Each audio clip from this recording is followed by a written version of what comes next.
One of the most severe impacts of climate change is extreme weather conditions. And this has contributed to a shortage in the supply of vegetables, causing prices to jump. It's a phenomenon referred to as climateflation. This week, we take a closer look at this issue, and for more, our economics correspondent Lee Soo-jin joins me in the studio. Soo-jin, what's the situation and how are businesses in the country dealing with this?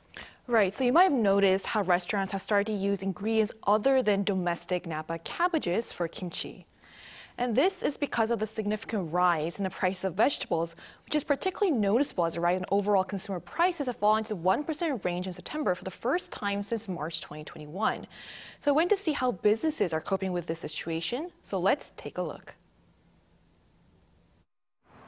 Step inside this wholesale market and you'll be able to see prices from the past. Located in Gyeonggi-do province, this wholesale agricultural market has become a haven for restaurant owners, offering direct purchasing to save on costs. And that's why many, like Kim Tae-ho, who runs a 닭갈비 or spicy stir-fried chicken restaurant, are regulars.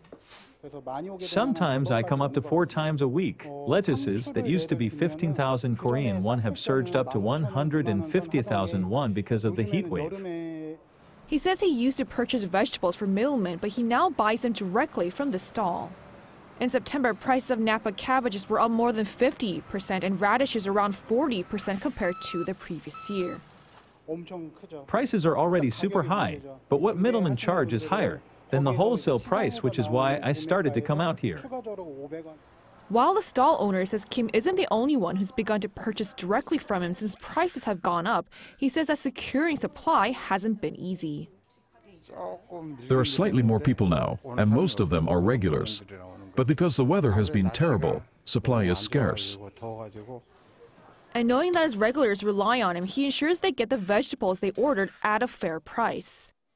After securing his supply, Kim heads straight to his restaurant to prepare for the dinner shift. This involves setting a table with various dishes, most of them vegetable-based, which is why he says the cost of running his restaurant is higher than ever. But because this is due to climateflation, or inflation driven by climate change, long-term solutions such as changing agricultural practices are necessary. Climate change is worsening. It has gone from global warming to extreme heat waves. There needs to be a strategic relocating of cropland and farms. He added that customers will also need to become more open to purchasing alternate vegetables if certain types become too expensive. Soo-jin, what are some measures that are being carried out to mitigate this problem? Sure. So while what the experts suggest were more long-term solutions, there are measures that have been already implemented by the South Korean government to lower prices.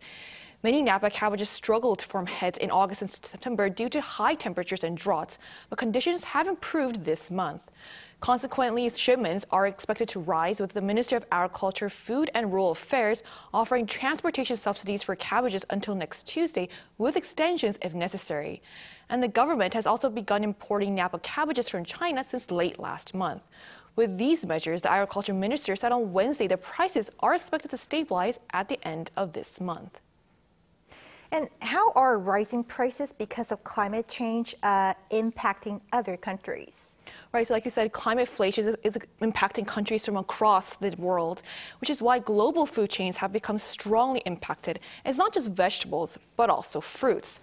Brazil, which produces 70% of the world's orange juice, has faced its lowest harvest level since 1988 due to climate-related issues, including severe droughts and extreme heat. And this has led juice companies to consider switching to mandarins for juice production. With ongoing climate change, consumers are likely to continue seeing various new agricultural practices and alternative options like this in the future. All right, Soo-jin, thanks for your report today. Thank you for having me.